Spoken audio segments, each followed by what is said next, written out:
Assalamualaikum warahmatullahi wabarakatuh, dan bertemu lagi dengan Pak Septa di pertemuan yang kedua ya, mata pelajaran sejarah Indonesia. Kali ini kita akan membahas tentang apa? Coba. Nah, di situ ada peta Indonesia ya, dari Sabang sampai Merauke. Nah, berjajar pulau-pulau. Ini dinamakan Jamrud Katulistiwa karena memang jajaran kepulauan yang ada di Indonesia ini berwarna hijau seperti jamrud karena memang banyak hutan-hutan tropis di situ. Kalian bisa cermati. Oke, di pertemuan kedua ini kita akan membahas tentang proses terjadinya kepulauan di Indonesia. Oke. Bisa kalian lihat, meskipun di situ keterangannya adalah chapter 3. Nah, tapi ini di luar negeri ya, chapter 3. Di Indonesia masuk di chapter 2 atau pertemuan yang kedua. Oke.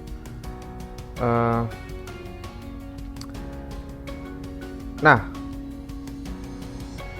awalnya benua-benua di Indonesia atau di dunia itu ada satu benua besar yang bernama Gondwana. Kalian perhatikan di sini.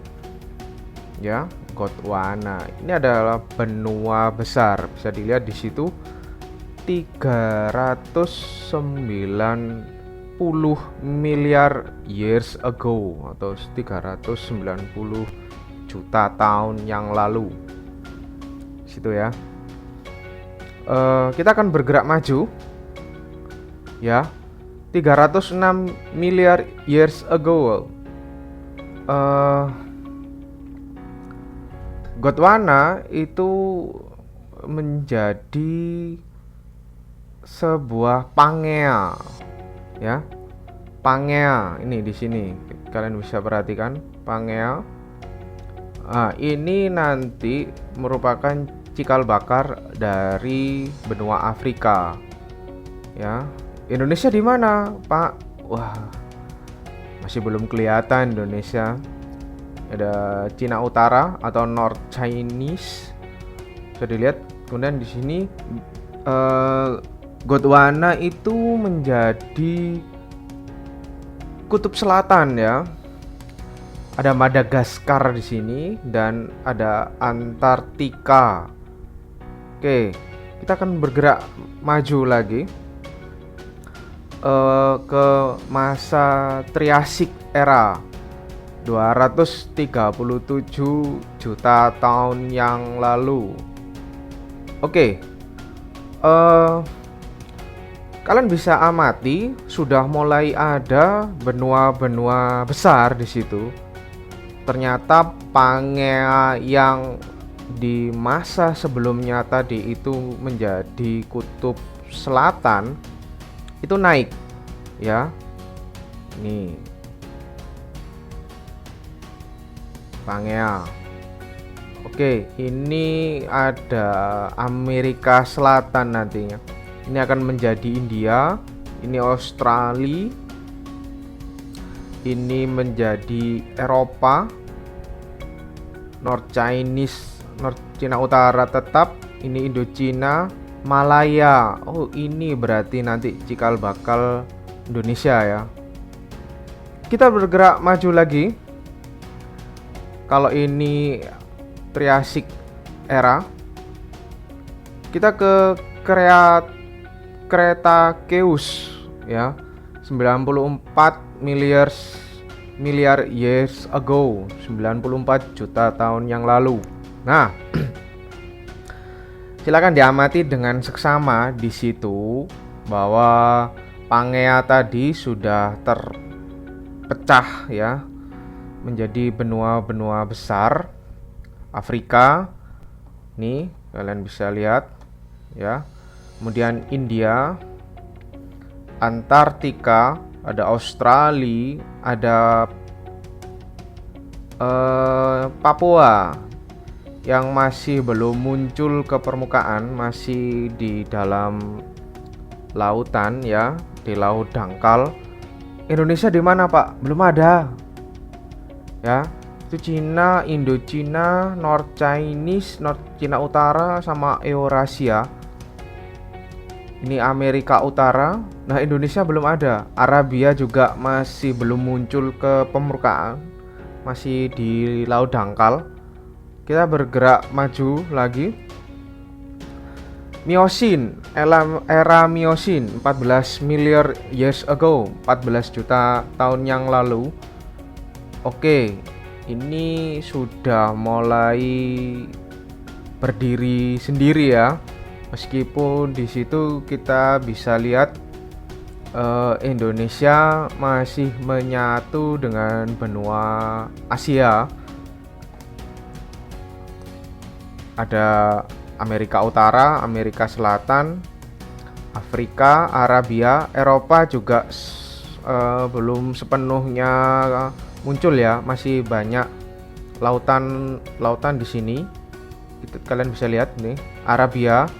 Bisa kalian lihat dulu, daerah Irak dan Iran itu adalah samudra ya. Samudra dari Laut Tengah ya.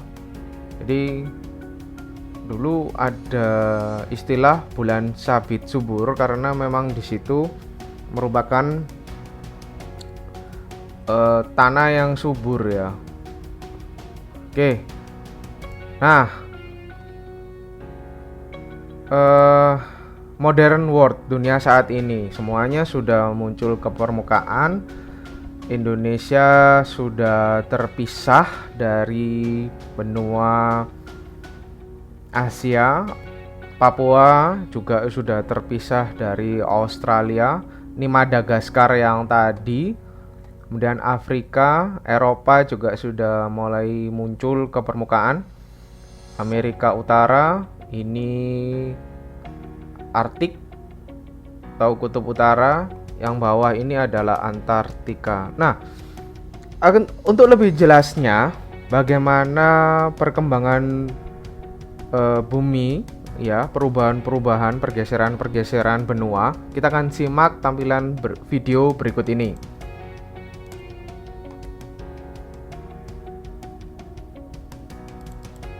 Nah, Earth apa ini? It's a landmass where not always with they are today. Jadi bumi itu adalah sebuah benua yang tidak seperti kita bayangkan saat ini. Bisa kita lihat ini adalah patahan yang ada di seluruh bumi ya, patahan. Ini adalah continents atau benua. Yes. Nah, bisa kita lihat di sini Indonesia itu adalah pertemuan dari 3 kontinen ya. Ada Australian Plate, Filipina dan Pasifik. Jadi jangan kaget dan heran kalau di Indonesia itu sering sekali terjadi gempa bumi. Khususnya gempa bumi tektonik. Ya, apa itu gempa bumi tektonik, Pak? Gempa bumi yang diakibatkan karena pergeseran lempeng bumi atau kerak bumi ya. Seperti kalian perhatikan ini. Nah, ini adalah pergeseran lempeng bumi atau kerak bumi. Oke. This is how today continents. Ini adalah benua saat ini. Dan di masa yang akan datang mereka akan terus berevolusi, mereka akan terus berubah. Nah, ini 600 juta tahun yang lalu atau istilahnya Precambrian era. Bumi itu kayak kecoa. Coba lihat nih, ini kan kayak sungunya kecoa nih. Gak ada ini benua yang lain, hanya ada es sama daratan dan lautan tok, yang lain nggak ada. Oke, next. Oke, ada Cambrian era, udah terlepas. Kemudian Ordovician era itu benuanya sudah mulai terpecah menjadi 3 yang di lautan, kemudian ada satu yang masih diselimuti es nih ya. Oke, semakin mengalami perubahan-perubahan. Nah, ini 400 juta tahun yang lalu ada Devonian era. Ya. Oke. Memasuki 280 juta tahun yang lalu. Kalian perhatikan di situ belum ada benua Afrika, benua Amerika, Asia, bahkan Indonesia tidak ada di situ. Ya, ini adalah Permian era.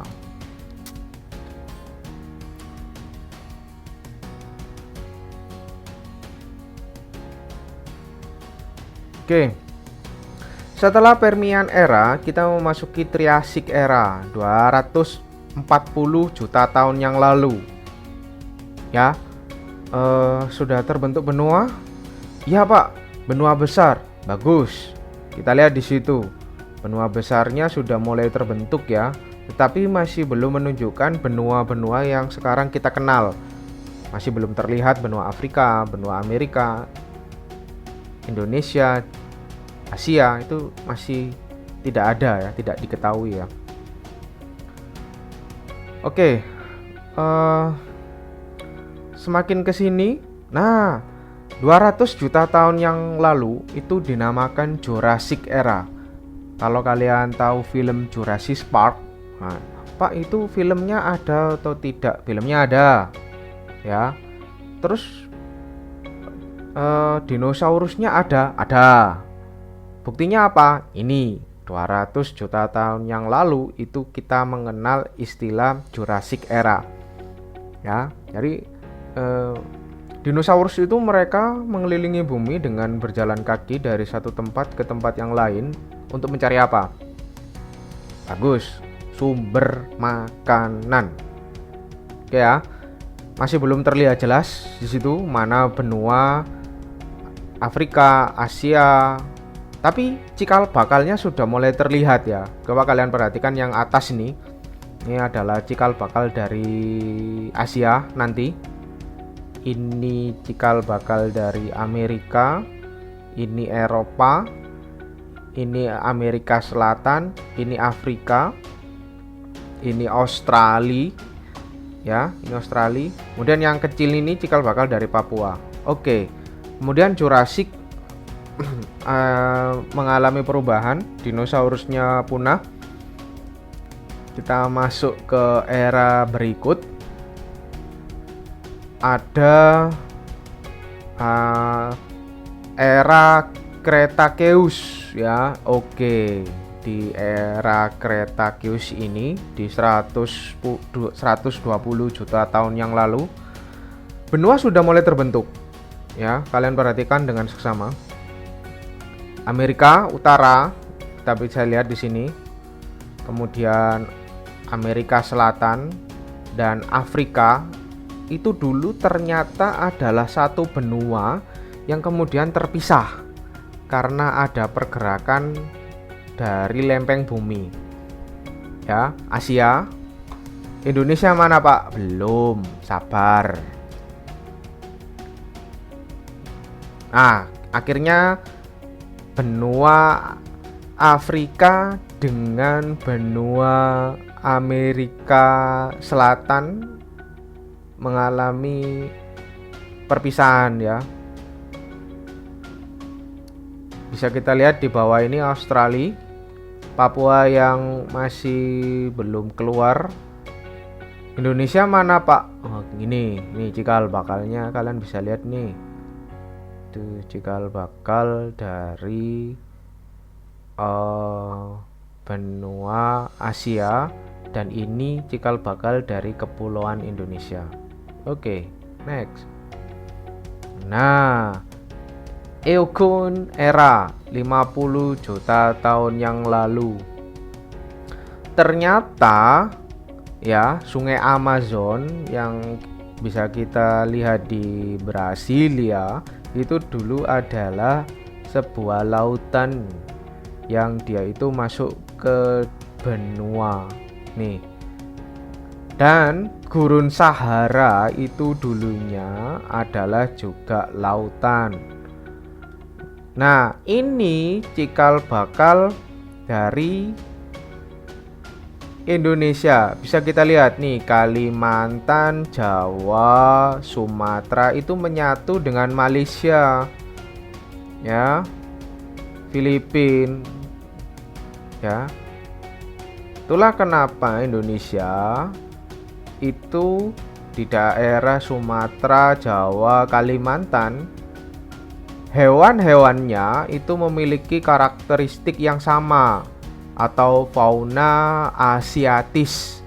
Sedangkan di Papua itu memang lebih dekat dengan Australia, maka fauna dan flora di sana itu dinamakan dengan Australiatis. Gitu. Oke ya, kita play lagi. Nah, 20 juta tahun yang lalu, Miocene era, semua sudah mulai menunjukkan benuanya. Sudah jelas Indonesia masih menyatu nih. Ya. Ini Papua sudah mulai terlihat meskipun dia ada di perairan Laut Dangkal. Sudah keluar dari Australia. Indonesia masih menyatu. Sumatera, Jawa, Kalimantan masih menyatu dengan Malaysia. Ini daratan Indochina, ya. Bisa dikatakan inilah masa di mana nenek moyang kita dulu melakukan pergerakan atau berpindah dari Yunan di Cina di sini. Mereka melakukan perpindahan menuju ke wilayah lain di daerah Semenanjung Indochina atau bisa kita katakan dengan istilah Asia Tenggara, dan kemudian menetap di wilayah tersebut ya. Oke, kita play lagi. Nah, ini yang dinamakan Pleistocene era. Bisa kalian lihat di situ banyak sekali benua-benua, khususnya di bagian utara ini yang tertutup oleh es, dan di bagian selatan yang tertutup oleh es. Jadi mungkin ini yang dimaksud dengan Ice Age ya, zaman es. Kalau kalian lihat film Ice Age ini. Oke, kita lanjutkan lagi. Oke, esnya sudah mulai menghilang dan inilah Earth today. Inilah bumi saat ini. Semua sudah terlihat jelas. Indonesia sudah terpisah dengan Semenanjung Malaya, Papua sudah terpisah dengan Australia, kemudian Afrika dan Arab Saudi ini Middle East atau Saudi Arabia sudah terpisah, sudah membentuk benua sendiri atau wilayah sendiri. Kemudian ini Amerika Utara ya, dan ini Amerika Selatan sudah sangat-sangat jelas benua. Nah, di masa yang akan datang tidak menutup kemungkinan bahwa bumi itu mengalami perubahan. Di situ di video ini dituliskan 100 juta tahun yang akan datang atau dari sekarang. Wah, kalau kita amati tidak ada Indonesia ya, kepulauan Indonesia tidak ada, lenyap nih, ada. Kemudian yang ada di situ India. Nah, pindah aja ke India, nggak apa-apa ini masih ada nih. Atau ke Cina, wah pergi aja ke Cina di sana. Kalau ditanya kenapa, kata guru saya 100 juta tahun yang akan datang gak ada Indonesia. Memang gak ada ini buktinya. Ini jelas ya. Ini ilmu pengetahuan loh, bukan Pak Septa mengada-ada. Karena bumi itu setiap detiknya akan terus bergerak. Alat yang bisa mencatat itu seismograf. Kita nggak bisa merasakan, seismograf yang bisa merasakan.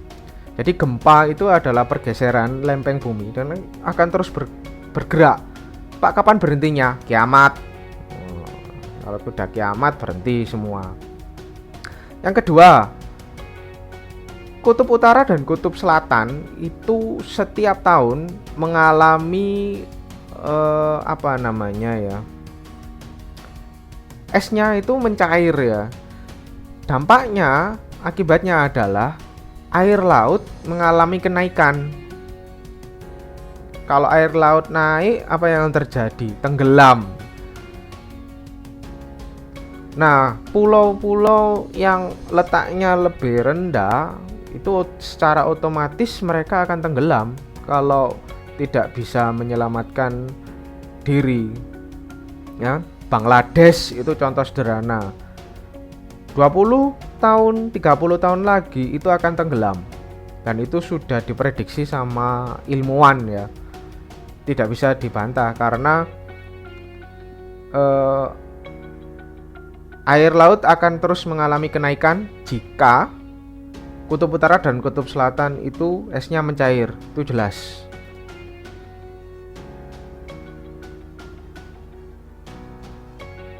Ya, Amerika, kita lihat di situ, Brasil, Sungai Amazon yang dulu tadi di awal kalian lihat di bagian dalam, kembali lagi. Nah, Gurun Sahara kembali fungsinya menjadi lautan lagi. Eropa, Eurasia, dan ini Asia. Bisa kalian lihat di situ yang tersisa India. Nah, pindah ke India ya. Acai itu ya. Oke. Sumbernya dari apa? Paleogeographic View of Earth History. Oh, jelas. Ini bukan Pak Septa mengada-ada. Sumbernya jelas. Oke. Modern World. Itu tadi gambaran bagaimana terbentuknya kepulauan di Indonesia. Nah, ini adalah pembagian zaman berdasarkan geologi. Geo itu batu, logos itu ilmu. Jadi pembagian zaman berdasarkan batuan yang dipelajari. Ya kan? Nih, bisa kalian lihat zaman Arkaikum 2500 juta tahun yang lalu. Zaman Paleozoikum 340 juta tahun yang lalu, Mesozoikum 140 juta tahun, Neozoikum 60 juta tahun. Kemudian Neozoikum dibagi menjadi dua, zaman tersier dan zaman kuarter. Zaman tersier itu dibagi lagi menjadi Paleosen, Eosen, Oligosen, Miosen, dan Pleosen. Kemudian zaman kuarter itu dibagi menjadi dua, Pleistosen dan Holosen. Kalian bisa lihat rinciannya di sini. Ya. Oke. Nah, pembagian zaman praaksara berdasarkan hasil budaya itu ada tiga. Ada Paleolitik, Mesolitikum, Neolitikum. Paleo itu tua, litik batu, jadi peradaban atau budaya pada masa batu tua. Ya. Kemudian Meso pada masa pertengahan, ya, medium, Meso, dan Neo dari kata new, baru, litiknya itu batu atau batu baru. Nah, hasil kebudayaannya apa saja, Pak? Kalau Paleolitikum cirinya itu kasar, ya kan? Kasar, belum dibentuk. Misalnya kapak genggam, seperti batu yang menyerupai kapak dan dia itu hanya bisa langsung digenggam saja. Kemudian alat serpi atau flakes, alat dari tulang ya. Kemudian manusia pendukungnya ada Homo erectus, Homo sapiens di Wajakensis, dan Homo solensis. Pada zaman Mesolitikum itu sudah mulai ditemukan Klogen-Modinger. Apa Pak Klogen-Modinger? Sampah dapur. Sama Abris Roach. Apalagi Pak Abris Roach itu? Abris Roach itu adalah shelter ya, atau tempat persembunyian atau tempat tinggal yang menyerupai gua ya. Kemudian manusia pendukungnya adalah Papua Melanesoid, dan hasil budayanya batunya sudah mulai agak dihaluskan. Nah, ke Neolitik itu sudah mulai modern ya kan, kapaknya sudah dihaluskan, sudah mulai ada perhiasan, manik-manik, gerabah. Pendukungnya itu ada suku Nias, Toraja, Dayak, Sasak. Kalau kalian perhatikan di suku Dayak itu kan mereka dalam pakaian adatnya itu menggunakan kalung yang berasal dari manik-manik ya, atau mungkin dari tulang atau flakes, alat-alat tulang-tulang hewan buruannya yang kemudian dikalungkan, dipakai sebagai perhiasan. Oke, itu dulu untuk tugas mandiri kedua ini. Nanti akan Pak Septa sampaikan di Google Classroom. Jika ada komentar mengenai video ini, silakan berkomentar di kolom komentar di YouTube ya. Dan jika kalian sudah menerima informasi ini, silakan di screenshot ya informasi yang Pak Septa sampaikan ini, kemudian dicantumkan di Google Classroom agar Pak Septa bisa melihat kalau kalian mengikuti pembelajaran sejarah pada pertemuan yang kedua kali ini. Oke, saya kira cukup pertemuan hari ini. Sampai bertemu lagi di pertemuan yang ketiga. Saya akhiri. Assalamualaikum warahmatullahi wabarakatuh dan see you.